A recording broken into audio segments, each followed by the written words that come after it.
So it was a very late finish, and it was around about midnight when I pulled into a little park up for the night. Nice quiet lay-by on a side road with not too much traffic, so there wasn't a lot of road noise.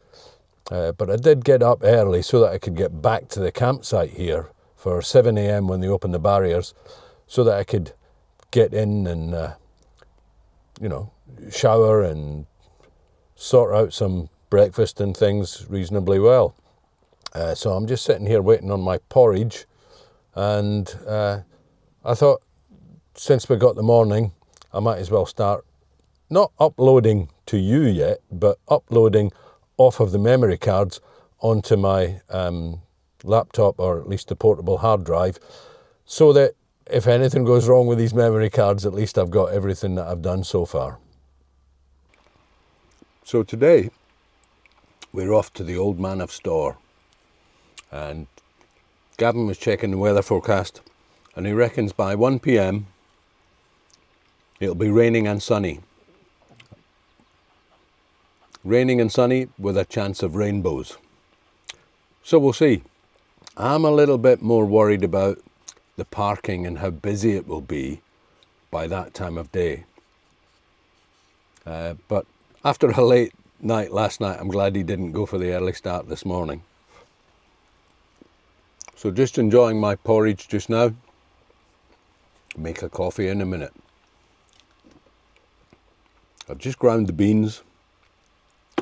Got my mocha pot ready to go. Okay, so here we go. Heading off up to the Old Man of Storr. I'm just going to call into town in Broadford first of all to get some snacks for later. And then I've got to go and pick up a couple of the others up at Portree. And then we'll get up there. So a quick stop at the Co-op to buy a snack for lunch. Bell's Scotch pies. Oh, can't get better than that. Especially if I remember to bring some iron brew with me as well. And they had a nice, warm Scots morning roll with bacon.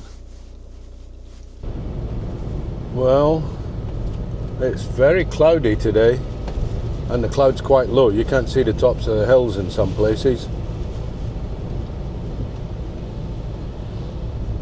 But it's a nice scenic drive up to Portree to pick up some passengers and then on to Storr.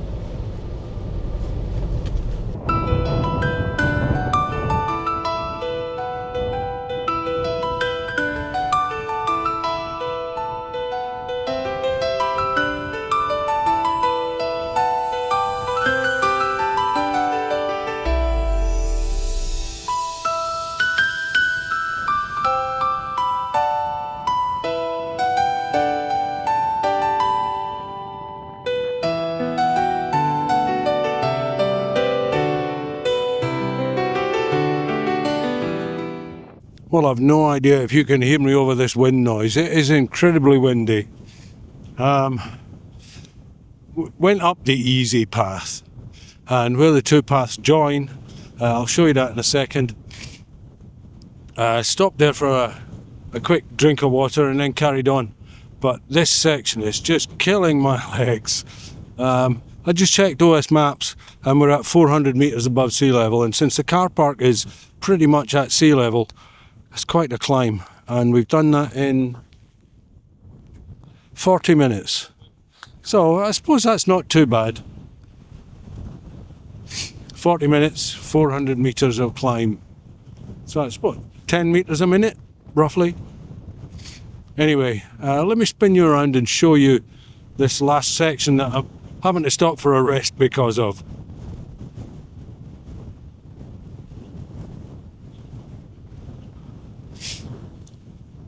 So if you follow the path down as far as you can, that's roughly where the steep path and the gentler path combine. Right, let's carry on.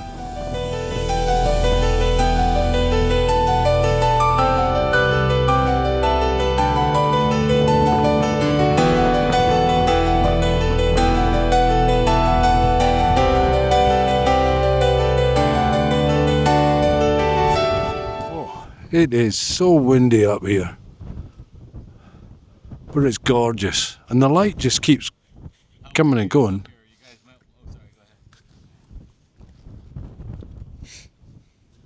The light just keeps coming and going. You can probably see it over the lake in the background, just lighting up the other side a little. It never seems to reach the pinnacles though, unfortunately.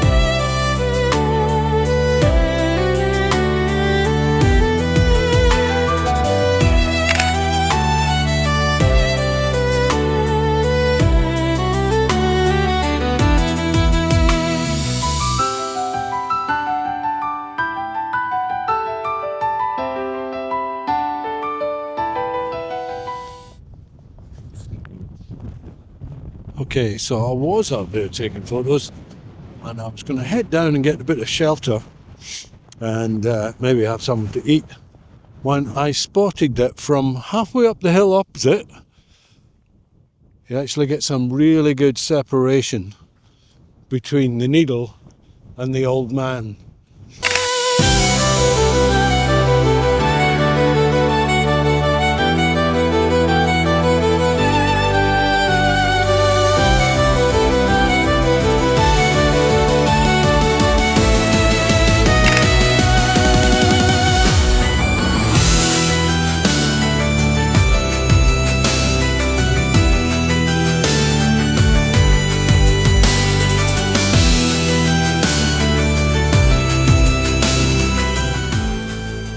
So I just had to come up here and get some photos of it. Now I'm going down to find shelter.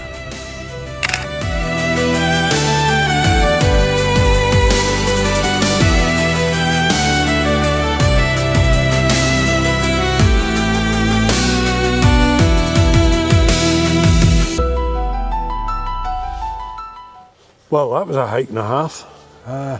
Just got back down off the Old Man of Storr, and I'm just grinding some beans to make a coffee.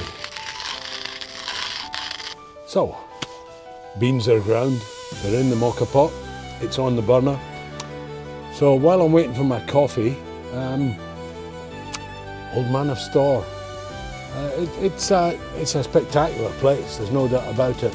We didn't get the conditions today, it wasn't bright enough, we didn't get sun coming through, we didn't get rain and rainbows and weather.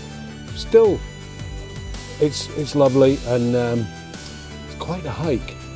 I can't remember exactly, but I've got somewhere in the back of my mind I seem to remember the Old Man of Storr is around about 500 metres in height, and the car park down here is practically at sea level.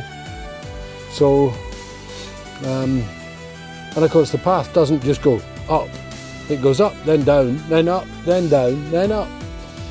And there's a couple of very strenuous, steep sections, and it's going up, it's just burning thighs. Coming down, however, it's really bad on the knees. So I'm wondering what we're doing later. The plan seems to be at the moment that we might go back to that pizza place we were at the other night and have some pizza, and possibly Neast Point Lighthouse for a sunset shoot. So I'm going to grab my coffee, and I'll see you wherever we end up next.